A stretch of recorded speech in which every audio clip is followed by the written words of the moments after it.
कुछ लोगों ने मतलब मैं बताऊं कि मुझे कुछ धमकी भी आई, जो कि मैंने अपने जो फेसबुक पे है। कुछ लोगों ने कहा कि देवी तुम सुधर जाओ, नहीं तो गांधी जी जहां पहुंच गए हैं तुम वहीं पहुंच जाओगी।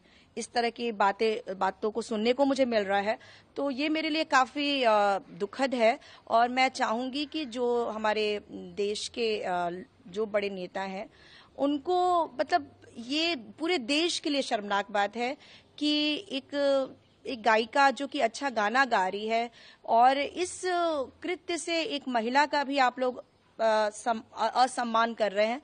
और साथ ही साथ महात्मा गांधी जी की आप बेइज्जती कर रहे हैं। अटल बिहारी वाजपेयी जी जिन्होंने सभी समुदाय के लोगों के साथ वो मिल के चले हैं, उनके साथ उनका भी अपमान है। उनके जन्म दिवस पे इस तरह की ओछी हरकत होना ये अपने आप में बहुत ही शर्मनाक है। ये गाना, ये जो भजन है वो तो मतलब इसमें कैसे सॉरी कर सकते हैं? ये तो मतलब देश को एक अच्छा संदेश देता है।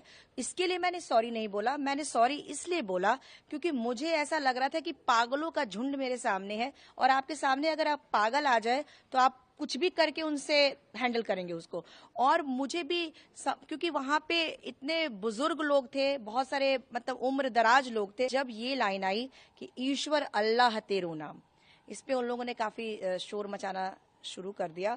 और उसके बाद मंच पे बैठे सारे जो नेतागण थे वो भी हरकत में आए। उन लोगों को भी समझ में नहीं आया कि किस तरह से पब्लिक को हैंडल किया जाए। कुछ लोग मेरे पास आए, उन्होंने कहा कि आप कुछ सॉरी बोलिए, शायद पब्लिक उससे मतलब थोड़ा काम हो जाए। और मुझे भी लगा कि जिस तरह से पब्लिक उग्र हो रही थी, मुझे इस बात का भय लगा कि अब ऐसा ना हो कि इस प्रोग्राम में तोड़फोड़ शुरू हो जाए या मारपीट हो जाए। इसलिए और अश्विनी चौबे जी ने मुझे एक सम्मान के लिए वहां बुलाया था, अटल विशिष्ट सम्मान, जो कि मैंने जस्ट उस गीत गाने भजन गाने से पहले वो मुझे डिप्टी सीएम साहब ने मुझे दिया था। तो मुझे कहीं ना कहीं ऐसा लग रहा था कि मैं नहीं चाह रही थी कि इस प्रोग्राम का स्वरूप ज्यादा बिगड़े, इसलिए मैंने अपनी तरफ से सॉरी भी बोला। और मेरे सॉरी कहने का उद्देश्य इतना ही था कि जो हंगामा है वो शांत हो जाए।